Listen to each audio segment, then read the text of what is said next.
Hi, my name is Parisien. I'm a denturist and the owner of the Parisien Denture Clinic in Windsor, Ontario. And today I wanted to talk a little bit about dentures and repairs, or why dentures break. Because there seems to be a large number of people out there who think that a denture is indestructible, that it can't break, or that it shouldn't break. And it's really not the case at all. Denture, in the end, is made up of acrylic, which is plastic, or metal, or a combination of the two. And we all have seen things before that are either plastic or metal break, things that our house break all the time, our cars break all the time. Drop your phone on the ground, it might break. Drop your denture on the ground, and it might break. They're definitely not indestructible. What I wanted to do was I wanted to try to use some real world objects so that you could visualize how much pressure is actually going on your dentures when you're chewing. So somebody who is wearing full upper and full lower dentures, so they have no teeth left in their mouth at all, somebody in that scenario, they can bite with about 40 pounds per square inch of force. So picture taking a full barbecue propane tank. They are just shy of 40 pounds when they're full, and put all of its weight just on your two front teeth. Now, you're probably going to think, don't do that. It's a bad idea, and you'd probably expect that your denture would break if you did that. But realistically, that's how much pressure is being exerted on the teeth of somebody who wears full dentures when they chew. Now, if we were to take somebody who is wearing, say, a partial denture, they can bite harder than what the person with the full dentures can bite. So let's say they're going to be able to bite somewhere in the area about 90 pounds per square inch of force. So a baby hippopotamus is somewhere in the area 90 to 100 pounds when they're first born.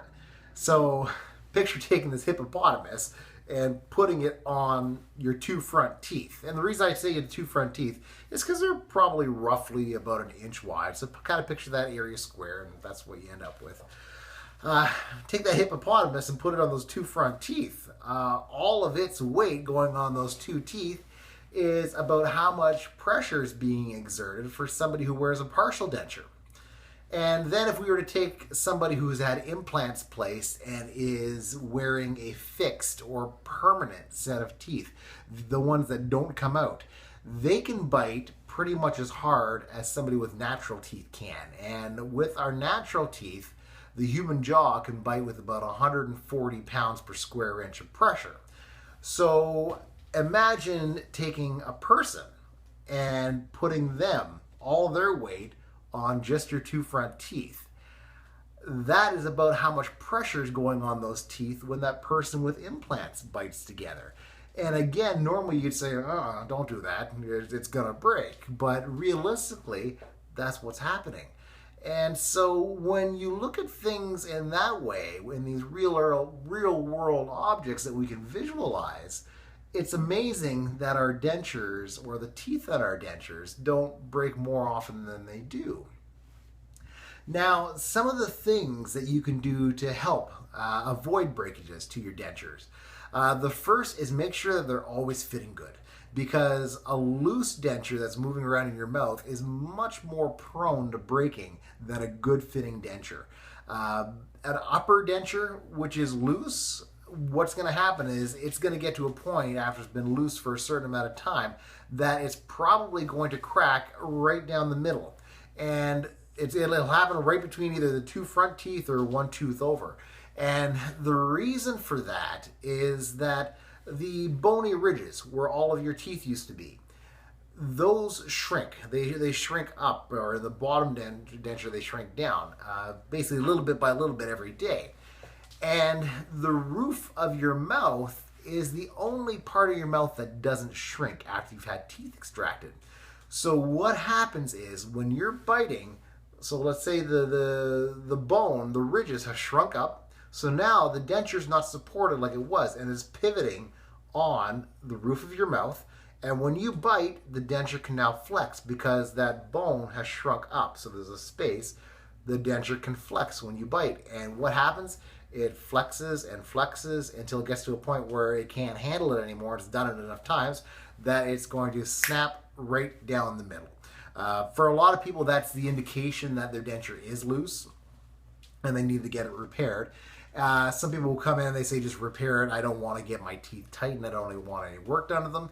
And realistically, unless you do get them tightened up in that scenario, they're going to keep breaking, right towards the middle. A lower denture, one thing that you want to do is, here's a lower denture. Do not hold it like this when you're brushing your teeth.